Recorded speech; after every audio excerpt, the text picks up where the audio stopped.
Hello दोस्तों, क्या हाल है। तारीख आज 12 जनवरी दिन गुरुवार, हिंदी तिथि पंचमी। और आइए बात करते हैं आज के मुख्य समाचार में देश भर की तमाम बड़ी खबरों पर नजर डालते हैं। अच्छा, सबसे पहले तो आपको पता होगा आज स्वामी विवेकानंद जी की जयंती है और इनका ये मानना है दोस्तों कि अच्छा काम करते समय अगर नीयत अच्छी नहीं होगी तो उस काम का लाभ भी नहीं मिलेगा। स्वामी विवेकानंद जयंती को राष्ट्रीय युवा दिवस के रूप में हम सभी मनाते हैं और आज 12 जनवरी को इस मौके पर देश के प्रधानमंत्री नरेंद्र मोदी 26वें नेशनल यूथ फेस्टिवल का उद्घाटन भी करेंगे और इसमें 30,000 युवा शामिल होंगे। आपको बता दूं इसका उद्घाटन कर्नाटक के हुबली में होगा। 26वां राष्ट्रीय युवा महोत्सव आज से आयोजित होने जा रहा। विवेकानंद जयंती के पूर्व संध्या पर बीएचयू में भी छात्रों ने 2100 दीपक जलाए। आज शोभा यात्रा भी निकलेगी। अच्छा, वही दोस्तों ऑटो एक्सपो से कुछ बड़े अपडेट आ रहे। देखिए आप, टाटा लाया सिएरा का इलेक्ट्रिक वर्जन सिंगल चार्ज में 631 किलोमीटर चलेगी। हुंडई, मारुति सहित कई सारी कंपनियों ने भी अपने इलेक्ट्रिक व्हीकल्स पेश किए। ये एशिया का सबसे बड़ा ऑटो एक्सपो है जो राजधानी दिल्ली में बुधवार से शुरू हो चुका है और आम लोगों के लिए 13 जनवरी कल से खुलेगा। अच्छा, वहीं इस ऑटो एक्सपो में शाहरुख खान ने लॉन्च की हुंडई की आयोनिक 5 ईवी।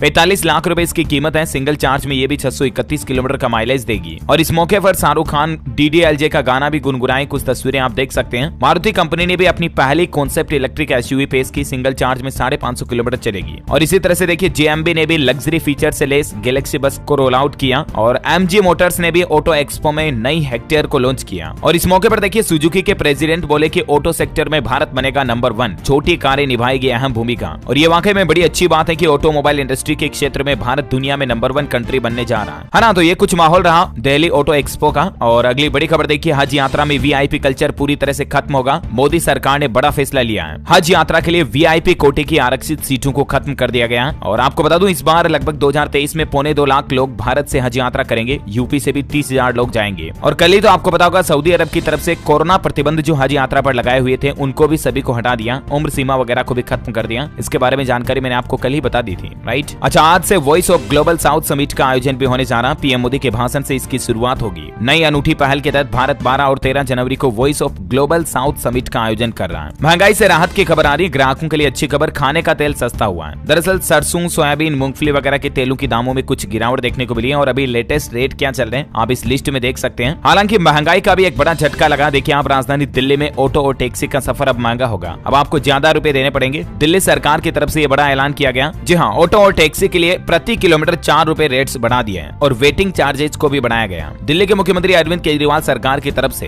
ये किराए में बढ़ोतरी का फैसला लिया गया। पहले 9.5 रुपए प्रति किलोमीटर चार्ज था, उसको बढ़ाकर 11 रुपए कर दिया और न्यूनतम किराया 25 रुपए था, इसको बढ़ाकर 30 रुपए कर दिया। अच्छा, मैं देखिए दिल्ली में गणतंत्र दिवस पर परफॉर्म करेंगे बिहार के अमरीश राहुल। 2000 कलाकारों के बीच इनका चयन हुआ। प्रधानमंत्री और राष्ट्रपति के सामने ये अपनी नृत्य प्रस्तुति देंगे। अच्छा, अगला अपडेट आ रहा है। गोल्डन ग्लोब में RRR फिल्म को अवार्ड मिला है और इस फिल्म के नाटू नाटू गाने ने जीता बेस्ट ओरिजिनल सॉन्ग का खिताब। इस सेरेमनी के दौरान म्यूजिक कंपोजर भी भावुक हो गए। दरअसल ये गाना भी कितना एनर्जेटिक है। RRR मूवी में आपने भी सुना होगा नाटू नाटू सॉन्ग, जिसमें रामचरण और जूनियर एनटीआर बड़ा एनर्जेटिक तरीके से डांस करते हैं। तो 80वें गोल्डन ग्लोब अवार्ड्स में इस गाने को नंबर 1 रैंकिंग मिली है। देश के प्रधानमंत्री नरेंद्र मोदी ने भी इस पर बधाई देते हुए कहा कि ये बेहद खास उपलब्धि है। अच्छा, वहीं उत्तराखंड जोशीमठ संकट पर बड़ा अपडेट आ रहा। उत्तराखंड सरकार ने प्रभावित परिवारों को 1.5 लाख रुपए का अंतरिम राहत देने की घोषणा की है और 1.5 लाख रुपए में से पहले शिफ्टिंग के लिए 50,000 रुपए मिलेंगे और फिलहाल 2 होटल तोड़े जाएंगे, घरों को नहीं तोड़ा जाएगा। और जोशीमठ के हालातों पर भूवैज्ञानिकों का भी एक बड़ा बयान सामने आ रहा है कि यहाँ पर अगर हल्का सा भी भूकंप आया ना तो बड़ी तबाही ला सकता है, क्योंकि मकान ढहेंगे और इससे बड़ा जानमाल का नुकसान हो सकता है। जोशीमठ में एनटीपीसी का विरोध भी देखने को मिला। एक दिन में 45 और मकानों में दरारें आई और इस संबंध में धामी सरकार जोशीमठ के सर्वे की फाइनल रिपोर्ट मिलने के बाद अब केंद्र सरकार को प्रस्ताव भी भेजेगी और 1000 करोड़ रुपए की मदद भी मांगेगी। अच्छा, वही बड़ी खबर देखिए, बजट से पहले केंद्र सरकार ने बड़ा तोहफा दिया है। भीम और रुपे क्रेडिट कार्ड से खर्च करने पर अब आपको कैशबैक मिलेगा और इसके लिए मोदी सरकार ने 2600 करोड़ रुपए की इंसेंटिव स्कीम को भी मंजूरी दे दी है। मैंने आपको कल ही डीएलएस न्यूज के ऊपर इस संबंध में डिटेल में जानकारी बताई थी कि अब आप रुपे डेबिट कार्ड का इस्तेमाल करोगे यूपीआई ट्रांजेक्शन में, चाहे फोन पे, पेटीएम, भीम ऐप, गूगल पे वगैरह किसी में भी, तो आपको कुछ कैशबैक रिवार्ड पॉइंट्स वगैरह मिलेंगे और भीम ऐप का इस्तेमाल करने पर भी आपको कई तरह की छूट मिलेगी। दरअसल कल ही प्रधानमंत्री नरेंद्र मोदी की कैबिनेट की मीटिंग हुई और उसमें ये कुछ महत्वपूर्ण फैसले लिए गए। देखिए आप, इंसेंटिव का फायदा किस तरह से मिलेगा। रुपे कार्ड के जरिए डिजिटल पेमेंट करने पर 0.4% का इंसेंटिव दिया जाएगा। भीम यूपीआई के जरिए 2000 रुपए से कम के ट्रांजेक्शन पर 0.25% का इंसेंटिव मिलेगा। और इसी तरह से म्यूचुअल फंड, इंश्योरेंस, ज्वेलरी वगैरह के लिए पेमेंट करने पर भी आपको कितना छूट मिलेगी, इसकी भी जानकारी आप देख सकते हैं। अच्छा, इसके अलावा सरकार ने देश में ग्रीन हाइड्रोजन मिशन को भी मंजूरी दे दी है। कैबिनेट में ये भी बड़ा फैसला लिया गया। केंद्रीय मंत्री अनुराग ठाकुर ने दावा किया कि नेशनल ग्रीन हाइड्रोजन मिशन से 8 लाख करोड़ का सीधा निवेश होगा देश में और इससे 6 लाख नौकरियां भी मिलेगी, है ना। तो ये कुछ पीएम मोदी की कैबिनेट बैठक में कुछ बड़े फैसले लिए गए। वैसे यूपीआई की बात हो रही तो आपको बता दूं, जल्दी आप इंटरनेशनल मोबाइल नंबर से भी यूपीआई पेमेंट कर पाएंगे। एनआरआई लोगों के लिए सरकार जल्दी ये सुविधा भी शुरू करेगी। चलिए अगली बड़ी खबर आ रही है, फिर से बेबी पाउडर बेच सकेगा Johnson and Johnson company. Bombay high court ने महाराष्ट्र सरकार के आदेश को रद्द कर दिया और इस कंपनी पर लगे प्रतिबंध को हटा दिया। अच्छा वह देखिए, ग्लोबल इन्वेस्टर समिट इंदौर का उद्घाटन करते हुए पीएम मोदी ने कुछ बड़ी घोषणाएं की हैं। एमपी को एक नया स्लोगन भी दिया। पीएम मोदी बोले एमपी अजब गजब और सजग भी है। और इस मौके पर मध्य प्रदेश के मुख्यमंत्री शिवराज सिंह चौहान भी बोले कि एमपी शांति का टापू है। वैसे आपको बता दूं, मध्य प्रदेश में अडानी ग्रुप 60,000 करोड़ रुपए का निवेश करेगा और रिलायंस भी प्रदेश भर में 5G सेवा शुरू करेगा इसी साल 2023 में। और आईटीसी ग्रुप भी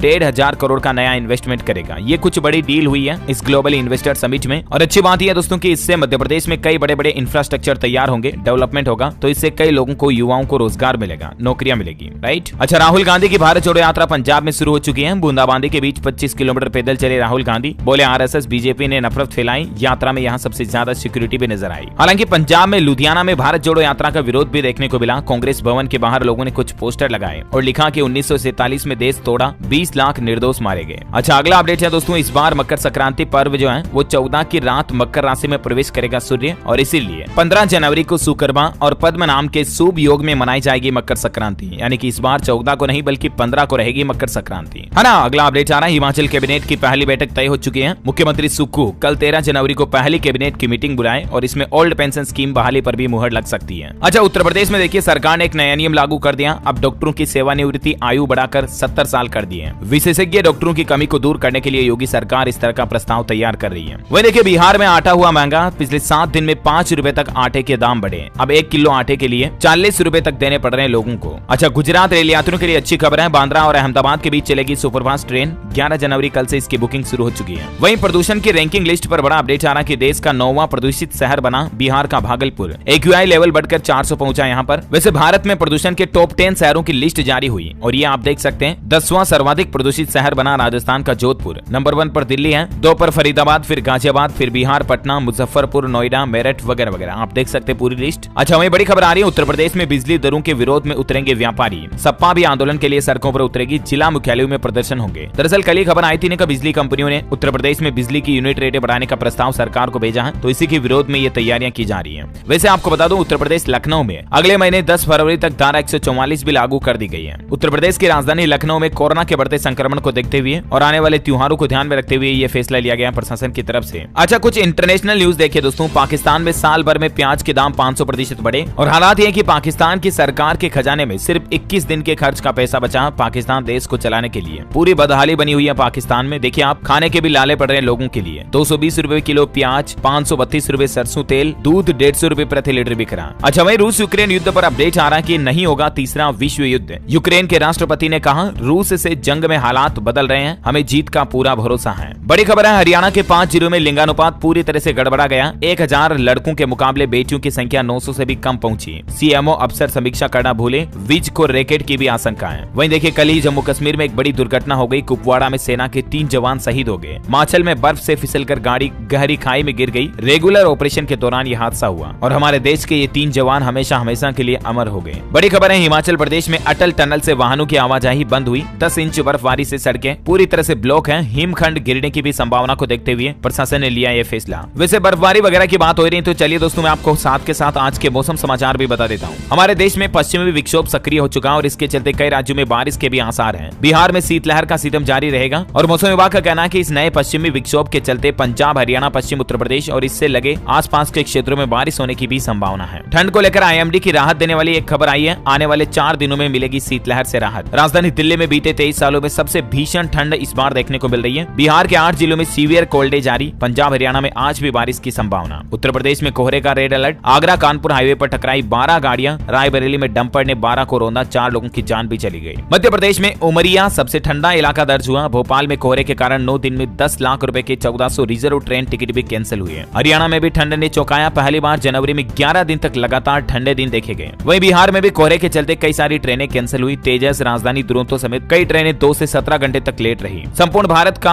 आज स्काईमेट वेदर की रिपोर्ट के मुताबिक 12 जनवरी का मौसम पूर्वानुमान कहता है अगले 24 घंटों के दौरान गिलगित बाल्टिस्तान, मुजफ्फराबाद, लद्दाख, जम्मू कश्मीर, हिमाचल प्रदेश में हल्की मध्यम बारिश और हिमपात की संभावना है। देश के अधिकांश हिस्सों में शीतलहर की स्थितियां समाप्त हो जाएगी। धीरे धीरे पंजाब और उत्तर प्रदेश में कोल्ड डे की स्थिति जारी रहेगी। रहेगी और साथ ही पंजाब, हरियाणा, दिल्ली, पश्चिम उत्तर प्रदेश में घना कोहरा छाए रहने की भी चेतावनी है। अच्छा वही मौसम पर भी एक अंतर्राष्ट्रीय खबर देखिए आप। अमेरिका के कैलिफोर्निया में 3.5 करोड़ लोगों पर बाढ़ का खतरा मंडरा रहा। हालात यह है कि 2 लाख से ज्यादा घरों में बिजली नहीं है, कई इलाके डूब गए हैं। अब तक 17 लोगों की जान भी जा चुकी है। ये कुछ तस्वीरें देख सकते हैं कितनी ज्यादा तबाही मची हुई है अमेरिका कैलिफोर्निया में। चलिए अब आज के सराफा बाजार पर नजर डाल लेते हैं। देखिए सोना 56,126 रुपए के आसपास पहुंचा और चांदी भी 70,000 के करीब पहुंची। सोने का भाव 89 रुपए की तेजी के साथ अभी 56,126 रुपए प्रति 10 ग्राम हो गया और चांदी में 677 रुपए की बड़ी तेजी देखी गई। अभी चांदी का रेट 69,218 रुपए प्रति किलोग्राम चल रहा। पेट्रोल डीजल के प्राइस पर भी खबर आ रही है। उत्तर प्रदेश, राजस्थान, हरियाणा सहित कई राज्यों में पेट्रोल डीजल के रेट में कुछ बदलाव देखा गया और यहाँ पर आप देख सकते हैं दिल्ली, मुंबई, चेन्नई, कोलकाता, नोएडा, गुरुग्राम, जयपुर वगैरह में भी लेटेस्ट पेट्रोल और डीजल के रेट लिस्ट क्या चल रहे हैं, है ना। और चलिए अब आज के कोरोना बुलेटिन पर भी नजर डाल लेते हैं। देखिए देश और दुनिया में कोरोना का खतरा बढ़ रहा है और इसी बीच चीन ने एक और बड़ा फैसला लिया। साउथ कोरिया और जापान के नागरिकों की एंट्री रोकेगा चीन। भारत में कोवोवैक्स बूस्टर डोज पर भी आज फैसला होने की संभावना है। चीन से तो एक और बड़ा चौंकाने वाला खुलासा सामने आ रहा दोस्तों कि चीन जहां कोरोना से होने वाली मौतों का आंकड़ा छिपाता रहा, लेकिन सैटेलाइट की तस्वीरों ने चाइना की पोल खोल दी। सैटेलाइट में चीन में लाशों का अंबार देखा गया। हर रोज 25,000 के लगभग लोगों के मौत की खबर सामने आ रही है। चाइना में इतना ज्यादा गंभीर हालात चल रहा। ये कुछ सैटेलाइट तस्वीरें आप देख सकते हैं और इन तस्वीरों से चीन का झूठ हुआ बेनकाब। कोरोना से हालात बेकाबू, रिकॉर्ड तोड़ मौतें हो रही है। देखिए चाइना में कई शहर तो ऐसे जहां 80-90% पूरी आबादी कोरोना से पॉजिटिव हो गई है। अब हालातों का अंदाजा आप खुद ही लगा सकते हैं। वहीं कई सारे देशों के द्वारा कोरोना प्रतिबंध लगाने से भी बौखलाया चीन और दक्षिण कोरियाई यात्रियों का वीजा भी निलंबित कर दिया। वैसे बात करें दोस्तों हमारे भारत में कोरोना के माहौल की, तो देखिए आप अमेरिका से लौटे एक और व्यक्ति में भी कोरोना वायरस का नया स्ट्रेन देखा गया। दिल्ली एयरपोर्ट पर इसका सैंपल लिया गया था और ये कोरोना से पॉजिटिव पाया गया, वो भी नए वेरिएंट के साथ में। वहीं हरियाणा और फरीदाबाद में भी मलेशिया से लौटा एक युवक कोरोना संक्रमित पाया गया। स्वास्थ्य मंत्री मनसुख मांडविया ने एक बयान दिया कि 15 लाख से ज्यादा यात्रियों की कोरोना जांच हुई, जिनमें से 200 लोग संक्रमित पाए गए। वैसे देश में पिछले 24 घंटों के दौरान 171 कोविड-19 के नए मामले सामने आए और एक्टिव मरीजों की संख्या भी बढ़ी है। देखिए आप अभी सक्रिय मामलों की संख्या कितनी चल रही है, 2342 पहुंच चुकी है, वापस बढ़कर, है ना। और चलिए दोस्तों कोरोना के बाद कुछ एजुकेशनल खबरें देख लेते हैं। देखिए हरियाणा में 10वीं 12वीं के बोर्ड एग्जाम की तारीखों की घोषणा हो चुकी है। 27 फरवरी से शुरू होगी परीक्षा। नकल रोकने के लिए भी इस बार खास इंतजाम किए गए हैं। ज्यादा जानकारी आप हरियाणा विद्यालय शिक्षा बोर्ड के पोर्टल पर चेक कर लीजिएगा। वैसे हरियाणा में ग्रुप सी की 32,000 भर्तियां भी जल्द शुरू होगी। सीईटी का रिजल्ट जारी हो चुका है। 7.5 लाख युवाओं ने परीक्षा दी, भर्ती का रास्ता हुआ साफ। राजस्थान में होमगार्ड विभाग में 3,842 पदों पर निकली वैकेंसी। उम्मीदवार 11 फरवरी तक कर सकते हैं आवेदन। वहीं रेपको बैंक के एडमिट कार्ड जारी हो चुके हैं। जूनियर असिस्टेंट क्लर्क एग्जाम के एडमिशन कार्ड आप ऑफिशियल पोर्टल के जरिए डाउनलोड कर सकते हैं। बिहार बोर्ड से अपडेट आ रहा, 9वीं कक्षा के लिए रजिस्ट्रेशन की लास्ट डेट को आगे बढ़ा दिया है और अब छात्र छात्राएं 16 जनवरी तक पंजीकरण करा पाएंगे। वहीं देखिए यूपीएससी एनडीए एग्जाम पर खबर आ रही है कि अब 12 जनवरी तक आप एनडीए और सीडीएस परीक्षाओं के लिए रजिस्ट्रेशन करा पाएंगे। यूपीएससी की तरफ से इसकी भी लास्ट डेट को बढ़ा दिया है। अब 12 जनवरी आखिरी तारीख है, तब तक आप अप्लाई कर पाएंगे, है ना। वैसे लास्ट डेट रिमाइंडर के तौर पर आपको एक और अपडेट बता दूं,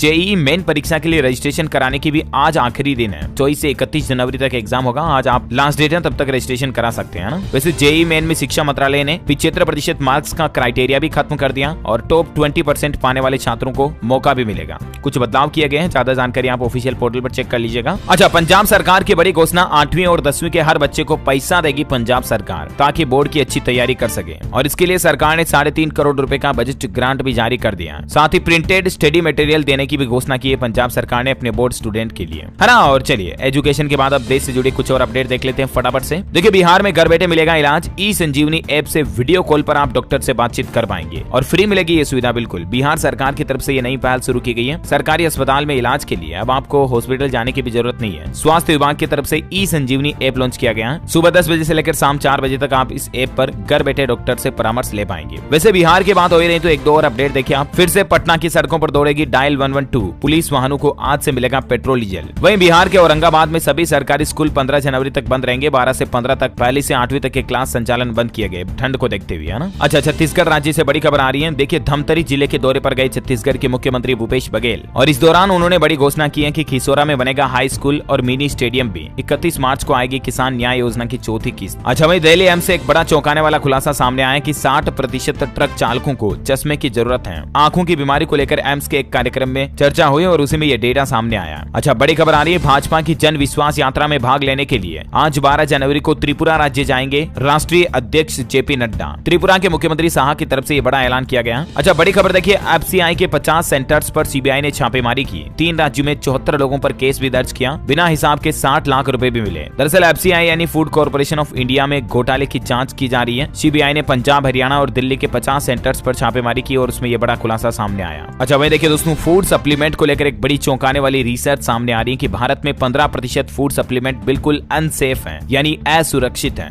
मसल्स बनाने के लिए हार्ट, किडनी और लीवर तक को खतरा हो सकता है अगर आप इस तरह के सप्लीमेंट लेते हैं तो, और इसीलिए पेरेंट्स विज्ञापन देख करके बच्चों को हेल्थ ड्रिंक्स वगैरह ना दिलाएं, है ना। अच्छा बड़ी खबर देखिए, फ्री इलेक्ट्रिसिटी पर अपडेट आ रहा है कि इस राज्य में कांग्रेस ने वादा किया अगर हमारी सरकार सत्ता में आई तो सबको 200 यूनिट फ्री बिजली देंगे। ये घोषणा की गई है। कर्नाटक राज्य में कांग्रेस ने चुनावी यात्रा शुरू की कल से और इस दौरान ये अनाउंसमेंट किया। वह देखिए, पश्चिम बंगाल के स्कूल में मिड डे मील में मरा हुआ चूहा और छिपकली मिले और इस घटना के बाद लोगों ने हंगामा भी किया। अच्छा पंजाब से बड़ी खबर आ रही है कि 2 बजे तक अधिकारियों को ऑफिस पहुंचना ही होगा वरना सस्पेंड कर दिया जाएगा। पंजाब के मुख्यमंत्री भगवंत मान ने अपने सभी अफसरों को चेतावनी दी है। वैसे आपको बता दूं, पंजाब में पीसीएस अफसरों की हड़ताल भी खत्म हो चुकी है, क्योंकि मुख्यमंत्री भगवंत मान ने ड्यूटी पर नहीं लौटने पर सस्पेंड करने की वार्निंग दी थी ना, तो उसके बाद पीसीएस अफसरों ने हड़ताल भी खत्म कर दी। अच्छा बड़ी खबर देखिए, हरियाणा करनाल के अंदर तरावड़ी में बनेगा पृथ्वीराज चौहान का स्मारक और शोध केंद्र भी। कई तरह की उलझने दूर होगी इससे। राजस्थान की पॉलिटिक्स से बड़ा अपडेट आ रहा है कि 2.5 साल बाद राजस्थान में बनेगी यूथ कांग्रेस की टीम। मेंबरशिप ड्राइव आज से शुरू होने जा रहा। 27 फरवरी तक वोटिंग होगी, पूरा प्रोसेस ऑनलाइन होगा। वैसे राजस्थान में इस बार बजट सत्र से पहले 2 दिन फील्ड में जाएंगे राजस्थान के सभी सरकार के मंत्री और इस दौरान वे सरकार और संगठन के कामों का फीडबैक लेंगे, पता लगाएंगे कि किस स्कीम में कितना काम हुआ और कितना बाकी है। अच्छा वहीं एक और अपडेट आ रहा है कि ट्रिपल आईटी और एनआईटी में टॉप 20 परसेंटाइल वाले स्टूडेंट्स भी शामिल हो सकेंगे। 75% से कम मार्क्स पर भी एडमिशन ले पाएंगे। राजस्थान बोर्ड को जारी करनी होगी लिस्ट। अच्छा खेल समाचार पर बड़ी खबर आ रही, दिल्ली कैपिटल्स को बड़ा झटका लगा। आईपीएल से बाहर हुए ऋषभ पंत, उनके एक्सीडेंट के बाद अब उनको टूर्नामेंट से बाहर करने की ऑफिशियली घोषणा की जा चुकी है। वैसे भारत दौरे के लिए ऑस्ट्रेलियाई टेस्ट टीम भी घोषित हो चुकी है। 18 मेंबर्स की टीम में 4 स्पिनर्स टॉड मर्फी और लॉन्स मॉरिस को भी मौका मिलने जा रहा। वह देखिए, राजधानी दिल्ली में अब वीडियो कॉल के जरिए मिलेगा नया बिजली कनेक्शन, निपटाए जा सकेंगे 100 तरह के काम। दिल्ली बिजली नियामक आयोग की तरफ से यह नई सुविधा आम लोगों के लिए शुरू की जा रही है। अच्छा वही देखिए, उत्तर प्रदेश में 21 जिला अस्पतालों में पीडियाट्रिक आईसीयू तैयार किए जाएंगे, जहां कोरोना और अन्य गंभीर रोगों से बच्चों को बचाया जाएगा। योगी सरकार की तरफ से अस्पतालों में ये सुविधाओं को बढ़ाने की घोषणा की गई है। अच्छा टीवी एक्ट्रेस तुनिसा शर्मा केस पर अपडेट है कि सीजान के वकील के दावों पर तुनिसा की मां बोली बेटी के जिम ट्रेनर थे अली, मौत से 3 दिन पहले भी वो दोनों मिले थे। अच्छा वहीं बॉलीवुड से एक और अपडेट आ रहा है कि गांधी गोडसे फिल्म का ट्रेलर रिलीज हो चुका है। राजकुमार संतोषी ने बताई कहानी की क्या होता अगर गांधी जिंदा होते तो। इसके ट्रेलर की कुछ तस्वीरें आप देख सकते हैं। अच्छा वहीं देखिए, कल ही यूएस में फ्लाइट ऑपरेशन सिस्टम में एक बड़ी गड़बड़ी हो गई और उसके बाद देख सकते हैं आप करीब 5000 फ्लाइट लेट हुई, 450 कैंसिल भी हुई और अब 2 दिन में नॉर्मल होंगे हालात। ये फ्लाइट ट्रैफिक की आप तस्वीरें देख सकते हैं कि कितनी ज्यादा फ्लाइट्स हवा में उड़ती हैं, मतलब सड़क पर गाड़ियों की तरह ऊपर बादलों में फ्लाइट्स चलती हैं। अच्छा खबर है कि हॉकी वर्ल्ड कप का आगाज हो चुका है। 2.5 घंटे चली ओपनिंग सेरेमनी। 40,000 दर्शकों के सामने दिशा, रणवीर और प्रीतम ने अपना परफॉर्मेंस भी किया। देख सकते हैं आप कुछ तस्वीरें। वहीं बड़ी खबर है, दुनिया के सबसे लंबे रिवर क्रूज को कल प्रधानमंत्री नरेंद्र मोदी 13 जनवरी को दिखाएंगे हरी झंडी। 3200 किलोमीटर तक का सफर तय करेगा। ये टोटल 51 दिनों का सफर होगा। अच्छा राजस्थान में 2633 किलोमीटर लंबी पानी की जर्जर लाइनों को बदला जाएगा। पहले चरण में 1049 किलोमीटर लाइनों को बदलने की मंजूरी भी मिल चुकी है